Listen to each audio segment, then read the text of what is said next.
యేసుక్రీస్తు నామంలో మీ అందరికీ వందనాలు తెలియజేస్తున్నాను. మల్లెపూలు మంట ఇంకా ఆరిపోలేదండి. అయితే ఈ మల్లెపూల మంట ఒక్కొక్క రకంగా మాట్లాడటం జరుగుతుంది. ఆ విషయం గురించి, ఆ సందర్భాన్ని గురించి అయితే నేను కొన్ని విషయాలు చెప్పాలనుకుంటున్నాను. షాలేం రాజు గారు ఏవైతే వ్యాఖ్యలు చేశారో ఆ వ్యాఖ్యలు అనకుండా ఉంటే బాగుంది, ఎందుకులే అనుకున్నా. నేను ఆ వీడియో కూడా చేశాను. అయితే ఏదైతే ఇది మతోన్మాద చేతిలో పెడితే వాళ్ళు ఎలాగైనా వక్రీకరిస్తారని మనకు తెలుసు. అందుకని మనం ఆచితూచి చెప్పటం మంచిదని నేను భావించాను. అయితే ఈ మధ్య చాలామంది లేడీస్, ఆడవారు ఎవరైతే ఉన్నారో వాళ్ళు దీన్ని పెద్ద రాదంతం తీసుకుంటూ వచ్చారు. ముఖ్యంగా కొంతమంది హైందవ సహోదరులు వారు ప్రత్యేకంగా ఇది హైందవ సహోదరులు గాజులు పెట్టుకుంటారు కాబట్టి మమ్మల్ని బజారోళ్ళు అన్నారని కేసులు పెట్టడం కూడా జరుగుతుంది. అయితే షాలేం రాజు గారు అన్న మాటలు ఏంటంటే, ఇది పరిశుద్ధులు ఉండే స్థలము, పరిశుద్ధులు నివసించే సంఘానికి వచ్చే స్త్రీలు బజార్లో తిరిగే వాళ్ళు వేసుకునే లేకపోతే ధరించేటువంటి వాళ్ళు కాదు. బజార్లో పూలు ధరించే వాళ్ళు ఉంటారు చూడు, చిల్లరగా అల్లరిచరగా తిరిగే వాళ్ళు ఉంటారు చూసిన, వాళ్ళని ఉద్దేశించి అన్న మాటలు తప్ప. అంటే కొంతమంది వేశ్యలు ఉంటారు, కొంతమంది చెప్పాల్సిన అవసరం లేదు, మల్లెపూలు ధరించి మంచి వస్త్రాలు వేసుకొని యవ్వనస్తున్నారు, లేకపోతే మగవారిని డబ్బుల కోసం బిజినెస్ చేసేవాళ్ళు అన్నమాట. వ్యభిచారం చేసేవాళ్ళు మగవారిని వలవేసి అలా చేసేవాళ్ళు ఉంటారు చూసిన, వాళ్ళ గురించి ప్రస్తావించబడిందని నేను అనుకుంటున్నాను. బజారులో తిరిగారంటే ఇప్పుడు కొన్ని ఏరియాలో ఉంటాయి. ఎలాగంటే పువ్వులు పెట్టుకొని మంచి అందమైన చీర కట్టుకొని వచ్చేవారిని పోయేవారిని అడగటం 500కి 1000 రూపాయలకి. అంటే మంచిగా తయారయ్యి వీళ్ళెవరు, బజారోళ్ళు, అల్లరి వాళ్ళు, అంటే ఇది ప్రవర్తన సరిగి లేని వాళ్ళు రెడీ అయ్యి ముగ్గులో దించటం కోసం మగవారిని డబ్బు కోసము, వారి యొక్క సరదాలు తీర్చుకోవటం కోసము ఆ డబ్బుతో అలాంటి వారి గురించి ప్రస్తావించబడి తప్ప పూలు పెట్టుకున్న వాళ్ళంతా అలాంటి వారని కాదు. మరి ముఖ్యంగా సాంప్రదాయంగా మీరు ఫాలో అవుతున్న ఆ యొక్క సాంప్రదాయంలో పూలు పెట్టుకున్న వాళ్ళందరిని ఉద్దేశించి కాదు. అది పూలు పెట్టుకొని ఎవరైతే బజారులో వ్యభిచారం అంటూ తిరుగుతారో చూసినా, ఎవరైతే డబ్బు కోసము తన క్యారెక్టర్ని చంపుకొని మగవారిని వలవేయటానికి, మగవారితో వ్యభిచారించడానికి, మగవారితో ఇంకా చెప్పాలంటే పచ్చిగా డబ్బు కోసం. అయితే ఈ షాలేం రాజు గారు వ్యాఖ్యలు చేసిన వ్యాఖ్యలను ఖండిస్తూ కొంతమంది వీర నారీ వనితలు వారి ఇష్టం వచ్చినట్టుగా కోసేస్తూ ఉన్నారు, అంటే మాట్లాడేస్తూ ఉన్నారు అన్నమాట. అమ్మా వీర వనితల్లారా, మీకు ఒక సలాం. ఎందుకంటే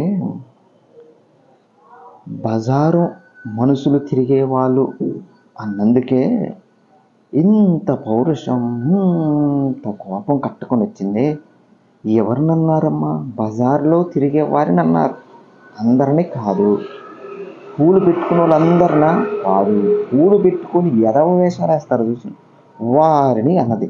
సరే, ఇదంతా చేస్తే బజారు మనుషులు అన్నందుకు ఎంత కోపం వస్తే, బజారులో మణిపూర్లో ఆడవారిని నగ్నంగా తిప్పించినప్పుడు ఏమైందమ్మా నీ మానవత్వం?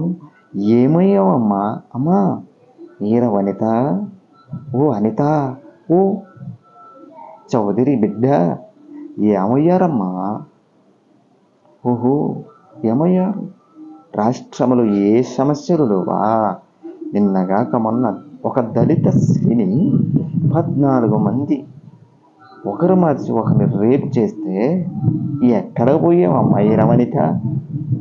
నిన్నగాక మొన్న 10 ఏళ్ళు కూడా లేని ఆ బిడ్డ చిన్న దొంగతనం చేసిందని అనుమానంతో కాల్చారమ్మా ముఖం. ఎక్కడ దక్కున్నావు తల్లి నువ్వు? రాష్ట్రంలో ఏ సమస్యలు లేవమ్మా. నిరుద్యోగం పెరిగి రోజు రోజుకి యువత అమ్మా ఏం చేయాలో అర్థం కావట్లా. ఈ సమస్యలు ఏమీ పట్టరా.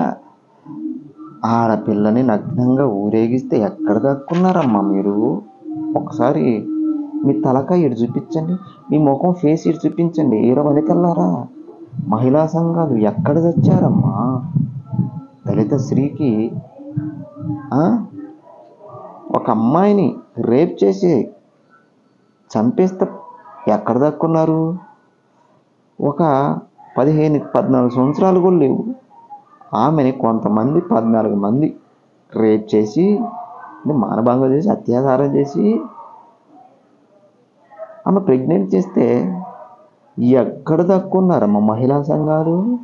ఓ వీరవనితల్లారా, ఓహోహో చౌదరి బిడ్డ కాదు కదా, కమ్మ బిడ్డ కాదు కదా, రెడ్డి బిడ్డ కాదు, ఇది ఎస్సీ ఎస్టీ బీసీ కదా. ఓహో అప్పుడు నోరు లేవదు. కానీ బజార్లో తిరిగే యథవ వేషాలు వేసుకునే వాళ్ళు పూలు పెట్టుకొని ఉంటారు చూసిన వాళ్ళని ఉద్దేశించి బజారు మనుషులు అంటే అప్పుడు లేచి బజారు మనుషులు అన్నందుకు మనోభావాలు దెబ్బతిన్నాయి. ఎవరు? బజారు వేషాలు వేసేవాళ్ళు మల్లెపూలు పెట్టుకుని బజార్లో తిరిగే వాళ్ళ గురించి చెప్తే మంచిగా పద్ధతిగా విన్న వారిని ఏమంటారమ్మా? ఇది క్యారెక్టర్ గురించి చెప్పకూడదమ్మా తల్లి. వీర వనిత, వీర నారులు, ఈ కమ్మారెడ్డికో జరిగితే అన్యాయం కొవ్వొత్తులు పట్టుకొని ర్యాలీ చేస్తారు. వాళ్ళ కోసం చట్టాలు ప్రత్యేక చట్టాలు తీసుకొస్తారు. ఎస్సీ ఎస్టీ బీసీకి అన్యాయం జరిగితే ఎవరమ్మా దిక్కు? అప్పుడు ఏమయ్యాయి మహిళా సంఘాలు? అబ్బా నోరు లేవదు. కాబట్టి వీళ్ళు ఏదో కక్ష కట్టుకొని ఒక వర్గం వారిని, ఒక మతం వారిని ఉద్దేశించి రాదంతం చేస్తున్నారు తప్ప వీళ్ళకి స్త్రీలంటే గౌరవం ప్రదాయం కాదు. ఎంత చెప్పినా వీళ్ళు వినరు. అమ్మా అప్పుడెప్పుడు రామ్దేవ్ బాబా గారంట బట్టలు ధరించడం కాదు, బట్టలు లేకపోయినా ఆడవాళ్ళు బాగుంటారు అన్నాడమ్మా. ఏమమ్మా వీరవనిత, ఎక్కడ దక్కున్నారు మీరంతా? ఎక్కడ దక్కున్నారంట? పనికి మాన్న వ్యవహారాలు డిబిట్లు పెట్టడానికి గంటలు మీ సమయాన్ని వెచ్చించి నోరు పగిలేటట్టుగా మీ మైండ్లో మతోన్మాదాన్ని ఊరేగించుంటారు. ఆ మతోన్మాదాన్ని బయట పెడుతున్నారు తప్ప కనీసం ఆలోచన జ్ఞానం కూడా లేకుండా పోతుందమ్మా మీరు. ఏదోది రాష్ట్రాన్ని ఉద్ధరించే వాళ్ళగా మహిళలు ఎక్కడ దాడి జరిగితే అక్కడ మేము ఉన్నాం, పలకరిస్తాం, మేము చేదోడుగా ఉన్నాం, అండగా ఉన్నాం అని మాట్లాడే వ్యక్తులు మాట్లాడినట్టుగా మాట్లాడుతున్నారు తప్ప మీరు చేసింది లేదు, ఏమి లేదమ్మా. ఎప్పుడు మాట్లాడారమ్మా ఒక స్త్రీకి అన్యాయం జరిగితే? ఎప్పుడు మాట్లాడారమ్మా ఒక దళిత స్త్రీకి అవమానం జరిగితే, ఆమెని అత్యాచారం చేస్తే ఎప్పుడు మాట్లాడారు? అప్పుడు లేవల నోరు. బజారులో ఎదవ వేషాలు వేసేవారి గురించి మాట్లాడితే అప్పుడు లేచిద్ది నోరు. మంచివారి గురించి మాట్లాడినప్పుడు, మంచివారికి ఏదైనా అన్యాయం జరిగినప్పుడు లేవదే ఆ నోరు. మణిపూరులో జరిగిన బజారులో అర్ధనగ్నంగా బట్టలు ఊడదీసి ఊరేగించినప్పుడు మీ నోరు నేవదు అని ఇప్పుడు లేచిద్దమ్మా మీ నోరు. సమాజమా చూడండి, ఇలాంటి వీర వనితలు, ఇలాంటి వీర నారీమణుల చరిత్ర మన భారతదేశంలో, మన తెలుగు రాష్ట్రాల్లో ఉన్న దరిద్రం ఏంటంటే ఇలాంటి వనితలు మనం భరిస్తున్నందుకు.